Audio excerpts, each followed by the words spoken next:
afternoon. It's great to be here with all of you today. I'm really excited that this session is packed. Like, you guys are awesome. Thank you, Laura, for extending the invitation to speak. It's a pleasure to be here. So, as you heard from the two previous speakers, my two fellow panelists, we're talking about plastics in the circular economy, right?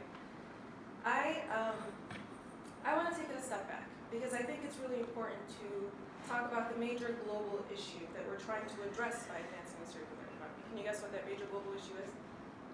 The climate crisis. Keep it short.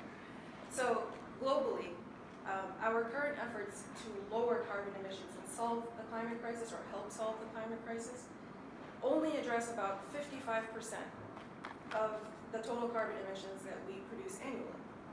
55% is great, we're doing a good job, but I want to put that 55% aside for a moment. I want to talk about that remaining 45% that we have yet to address and we have yet to really work on. That 45% in emissions comes from manufacturing in 5 main industries. So that's cement, steel, aluminum, food and forestry, and the fifth is plastics. Thank you. So talking specifically about plastics, many suppliers and manufacturers are to this day still using a linear economy model. So they take resources out of the environment, they make products that consumers can use, they sell them to consumers, and then the consumer disposes of this product when it no longer serves a purpose. So it ends up as waste, in our landfills or in our oceans. This is why we still have increasing carbon emissions. This is why we still have tons and tons and tons of plastic waste being poured into our landfills and oceans every year, right? But at Resinate Materials Group, we are a B2B, so we sell directly to businesses, not to consumers. We are really focused on lowering emissions and reducing plastic waste. That's what my team and I work on. I actually have a colleague here I'm not going to point out right now because I don't embarrass him, but that's what we do, right? We are very focused on this work. We take plastic water bottles, for example, from landfills and oceans, and we upcycle plastic bottles to create awesome new materials that can live for much, much longer. One of the materials I work on is coatings, and that's coatings with a T for those of you technical who are thinking of coding. So that's coatings with a T. And for some folks in the room who may not know, coatings are paints or films that could be colored or pigmented, so colored or clear, that are used to protect the surfaces we paint them on or we coat them with.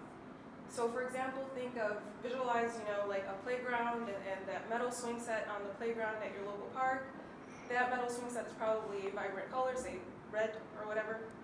And of course, the red paint serves an aesthetic purpose, but that red paint is actually on there to prolong the lifetime of that swing set. It prevents the steel underneath from corroding, from rusting, from weathering.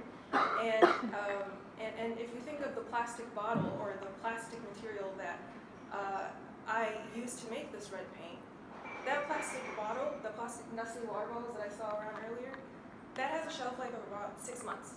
But when upcycled to make a coating like this red paint that's going to prevent the corrosion of the steel, it has a lifetime of maybe 10, 20, 30, 40 years if it's kept in good condition.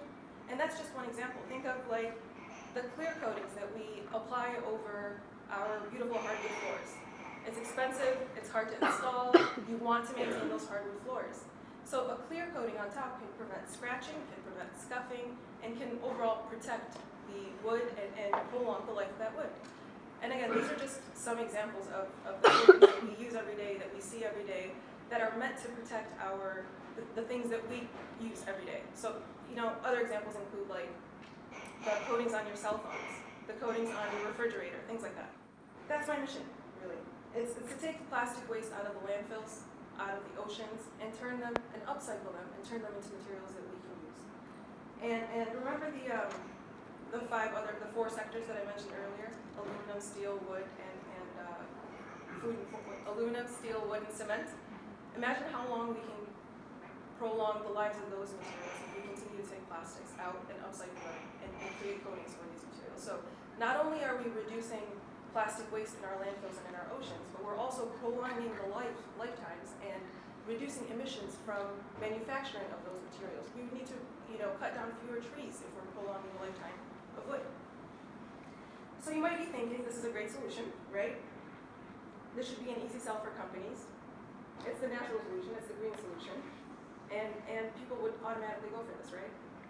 That's not the case, obviously. It's not simple at all, because even when all things are equal between the materials that we make and the materials that are made from scratch or from virgin fossil fuels, companies are very reluctant to make changes. They're very reluctant to replace their existing suppliers, to implement new procedures and processes, and even if our product is green and recycled, and it will help reduce plastic waste, and it will help reduce emissions, and it's the green choice, and that's a buzzword now, and it's a sexy word, right? Even if that's the case, it's very costly. And without many government and social incentives and pressure to make the switch to materials like ours, it's just simply not going to happen. So this is something that Debbie touched on earlier. And she actually asked a great question. I was going to ask something similar, so I'll just, I'll take it a step further. We're at the stage of innovation where we really need to think about how to incentivize businesses to work with us and to be excited about these green materials because of the impact it will have on the environment. Not just because they're better performing materials or cheaper materials. You need to be making that green choice, right? So the question I want to leave you with is, how do we make that green choice to reduce plastic waste, to lower carbon emissions, to solve or help solve the climate crisis, the preferred choice for businesses? So again, how do we make that green choice, which will reduce plastic waste, lower carbon emissions, and help solve the climate crisis, the preferred choice?